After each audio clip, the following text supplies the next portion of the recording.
Hey everybody, welcome back to the Addicted Bookworm. Happy Tuesday, everybody. I normally, with how I schedule videos, I normally do not do a video when it's not Wednesday or Monday, Wednesday, Friday, or Saturday. But I did go to the library today, so yeah, I'm a little out of breath right now. I've been just running around with my head chopped off, and I'm currently recharging my new earbuds I bought. So, yeah. So I got the earbuds because I wanted to be able to listen to my audiobooks um, and everything. For people that are truly concerned about my health, this is tea. It's not soda. Alright, so yeah, I make sure that I buy tea when I go to McAllister's because I'm trying to stay away from soda. So yeah, so I went to the library. I returned like everything I had checked out. So I am very happy to be back.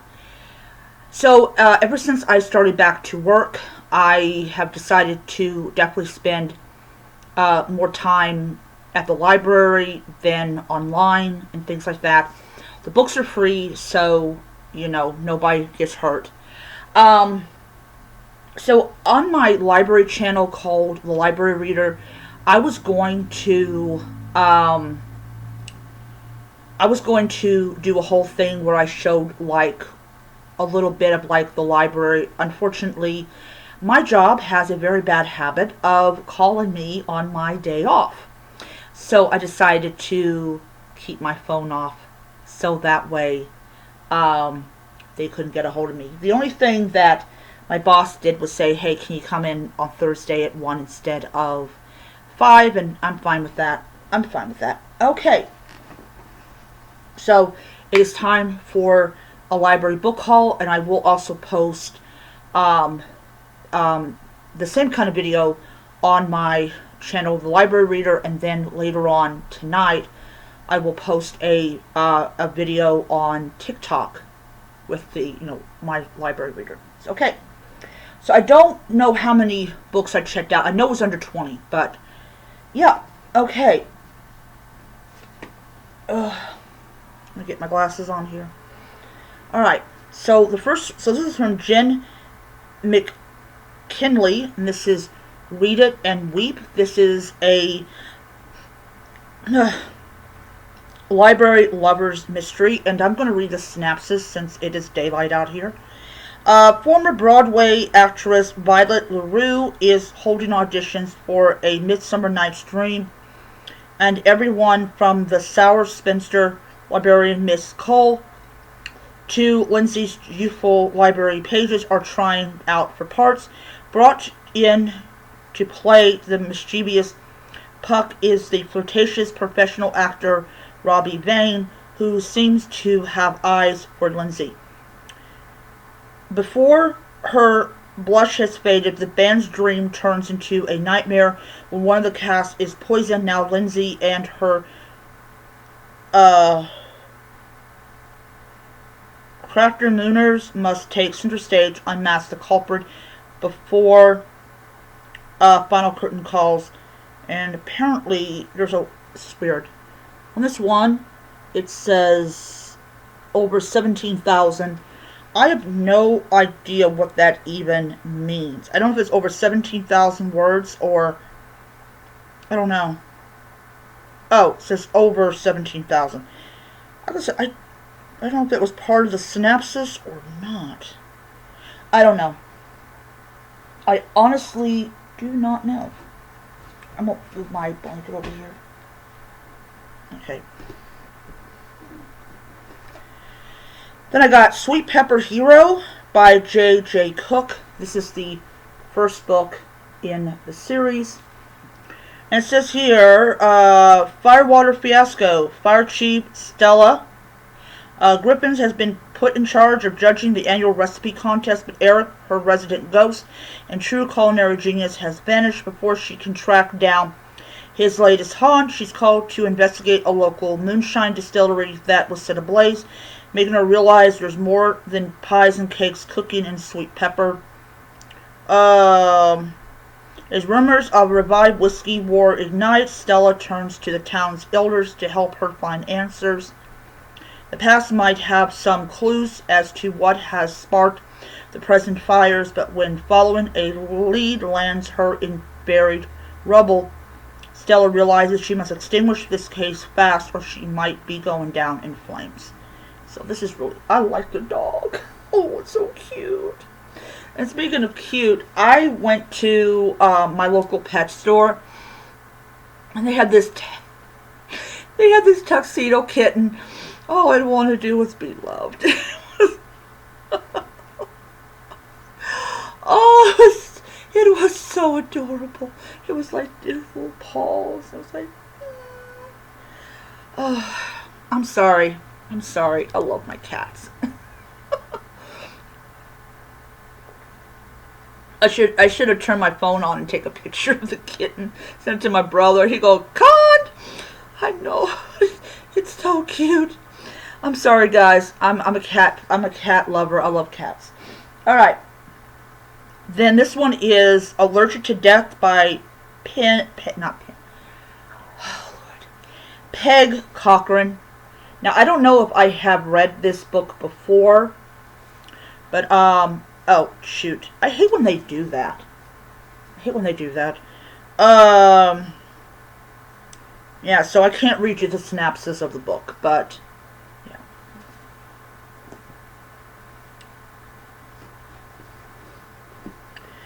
yeah. Death on Eat Street.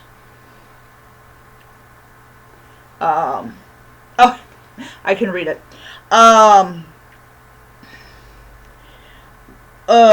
When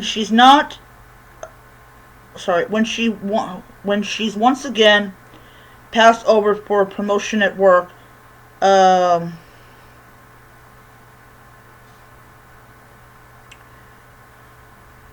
Eve decides to take a big leap and go for her dream. She quits, gives up her fancy digs, and buys a fixer-upper diner in a shady part of town.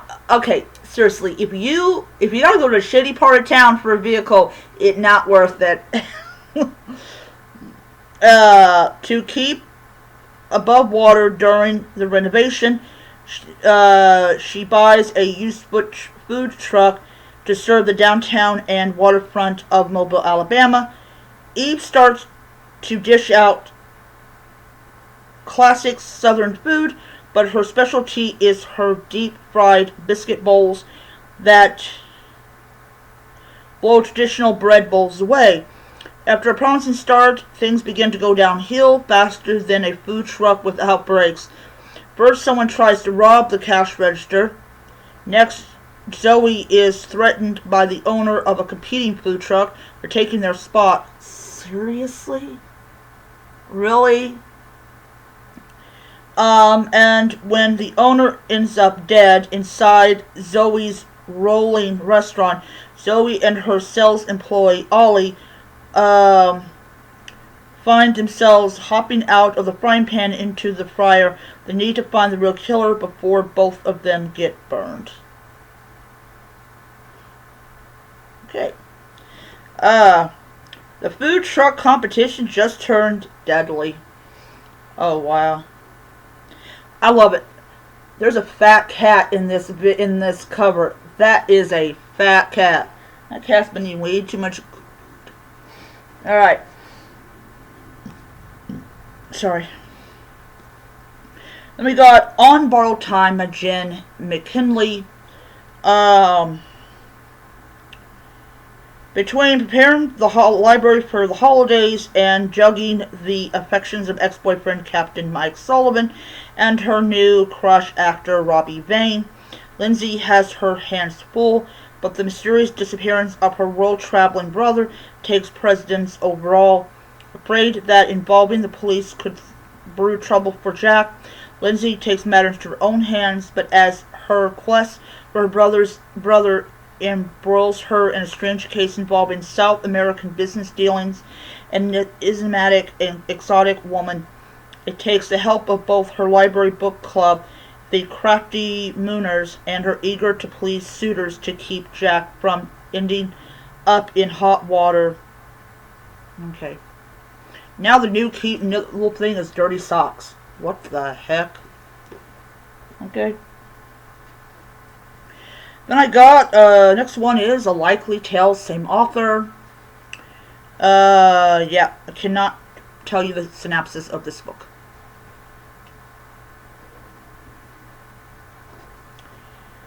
Okay, and then we got Book, Line, and Sinker by Jen McKinley.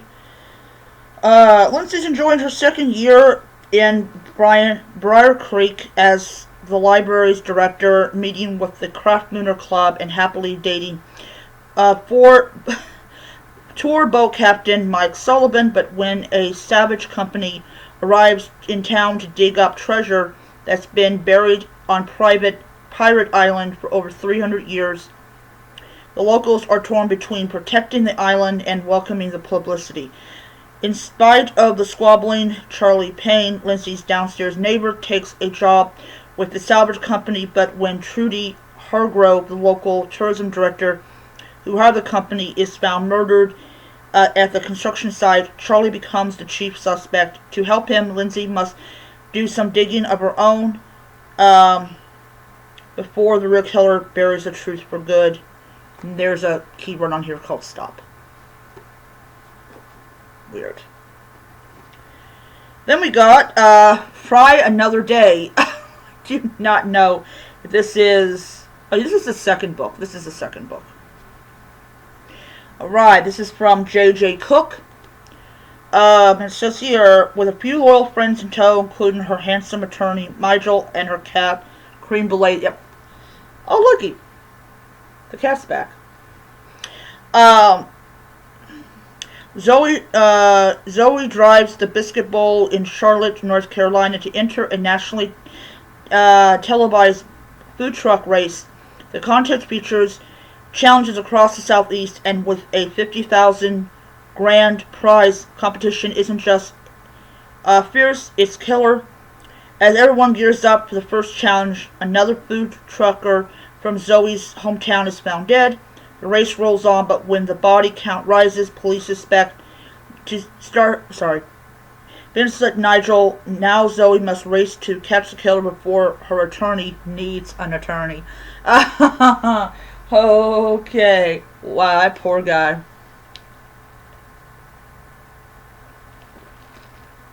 Alright. And this is Billionaire Blend by Cleo Cole. I am trying to read all of Cleo Cole's Coffee House Mysteries, spending the least amount of money possible. Free, though I do need to return it. So on my cart for this week, I actually have the previous two before this book, and so I will be reading this book, and then I will be getting it as my own copy, because,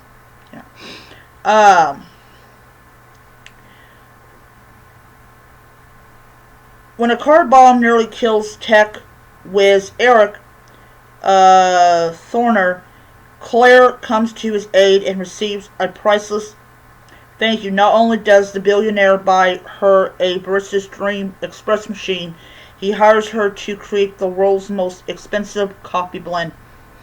As Eric jets Claire around the globe on a head-spinning search for the world's best coffee, she gets to know his world, a mesmerizing circle of money with rivalries that could easily turn deadly. But is this charming young CEO truly marked for termination, or is he the one making a killing? So, that one. Then, Do or Die by Jen McKinley. Oh, little Yorkie. Cute. Clary Rudston, the president of the Friends of the Library, has been accused of murdering her husband. The evidence is stacking up against Carrie. but neither Lindsay nor the Briar Creek Craft Nooner Club is buying it. When a nor'easter buries the small coastal town, the police are too busy digging out the locals to investigate the murder. With the help of her Craft Nooner friends and an abandoned puppy, it's an abandoned puppy, they name Heathcliff, Lindsay has to solve the question of who murdered Mr. Rushton before the killer closes the book on Carrie. Okay. The key word, ball of yarn. Okay. This is the first book. Books Can Be Deceiving by Jen McKinley. Lindsay is just getting in her groove as the director of the Briar Creek Public Library when a vacationing New York editor brings a little buzz to the small town. It's the perfect chance for her friend Beth to sell the children's book she's written. Unfortunately, Beth's boyfriend Rick, a famous author and local celebrity, tries to stop her. When Lindsay and Beth meet the editor, they uncover the real reason for Rick's bad attitude. They go to confront Rick at his house on the storied and mysterious Thumb Islands, only to find him murdered. The local chief of police likes Beth for the murderer and isn't interested in looking elsewhere. Now Lindsay has to act fast before they throw the book at the wrong person. Alright. And then this is Buzz Off. Well, I really like this cover. This is a really cute cover. Okay, and I cannot read this because the print is so small. But I guess it has something to do with bees. So, alright. Then I got Horror for Weenies by Emily C. Hughes, and this is information about, basically, about movies that you're too scared to watch. So. And then the last book is Stephen King's Mr. Mercedes. This is actually a book that I have on my save for later, and I'm really eager to start reading this one. Alright, so that is the books that I got today. I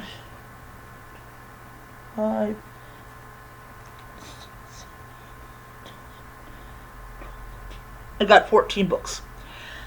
Alright, so that's my